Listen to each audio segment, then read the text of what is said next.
আচ্ছা স্যার, একদিন তো আপনি প্রশ্ন করছেন, আমরা উত্তর দিছি। আজকে আমি একটা প্রশ্ন করব, আপনি উত্তর দিবেন। আমি এটা জানবার চাচ্ছি ঘটনাটা কি। নির্ভয়ে ক, তুই কি জানবার চাস? নারী গেলে মন কি চায় না কোন তো স্যার? ও সেই কথা। তে শোন, একটা গপ্প কই, তাহলে তুই বুঝতে পারবো। 5 তলা একটা বিল্ডিং আছে, বুঝছো? আর নিচে লেখা আছে, এই 5 তলাত মনের মতো স্বামী পাওয়া যায়। 5 তলা গোটালটা খুঁজে আপনি আপনার মনের মতো স্বামী কিনে নেবার পারবেন।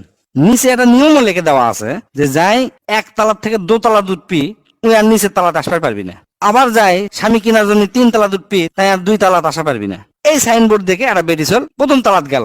যা লেখা আছে, এটকার যত স্বামী আছে সব হচ্ছে ভদ্র আর সুদর্শন, অর্থাৎ দেখতে সুন্দর। ওই বেরিসল করলো কি, তার দোতলাত যাইতো, দোতলাত মানে আরো ভালো বেটাচল আছে। ওই বেরিসল দোতলাত গেল, দোতলাত যা ওটি লেখা আছে, এটকার পুরুষ অর্থাৎ এই দোতলার পুরুষ হচ্ছে ভদ্র, দেখতে সুন্দর, প্লাস আবার সুন্দর একটা চাকরি আছে। ওই বেরিসল দেখে এখন চিন্তা করছে, ক্যারে যত উপর তালাত যাচ্ছি তত কমা ভালো ভালো স্বামী পাচ্ছি, ঘটনা কি দেখি তো।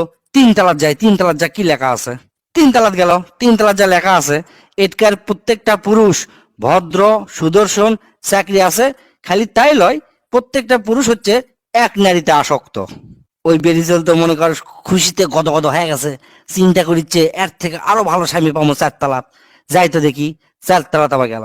4 তলাত যা লেখা আছে, এই তালার পুরুষ প্রত্যেকটা পুরুষ হচ্ছে সুদর্শন, ভদ্র, নম্র, ভালো একটা চাকরি আছে, এক নারীতে আসক্ত, এবং প্রত্যেকটা পুরুষের একটা করে দামি গাড়ি আছে এবং একটা বড় বিশাল বাড়ি আছে। ওই বেটি চলতে খুশিতে আরো গদগদ, চিন্তা করলো, ও 5 তলাত উঠি, 5 তলাত উঠলে আরো দামি স্বামী পাবো। 5 তলাত উঠে দেখে বিশাল বড় করে লেখা আছে, আপনার জন্য আর কোনো পুরুষই অবশিষ্ট নাই, কারণ এই পৃথিবীর কোনো পুরুষ দিয়ে আপনি খুশি করান যাবি না। আমরা জানে শুনেই এই দোকানটা দিছি, কারণ আমরা ভালো করেই জানি এটি বেটি ছেলেরা এই 5ম তলাত আসবি এবং কোনো স্বামী তারা পাবি না। এখন বুঝছো কি করছি বেটি ছেলের মন ক্যাঙ্কা? হ স্যার, বুঝছি, আর কোয়া লাগবি না। বয়াকারে বাল চুল বুঝছো তুই। कैसा लगा मेरा मजाक?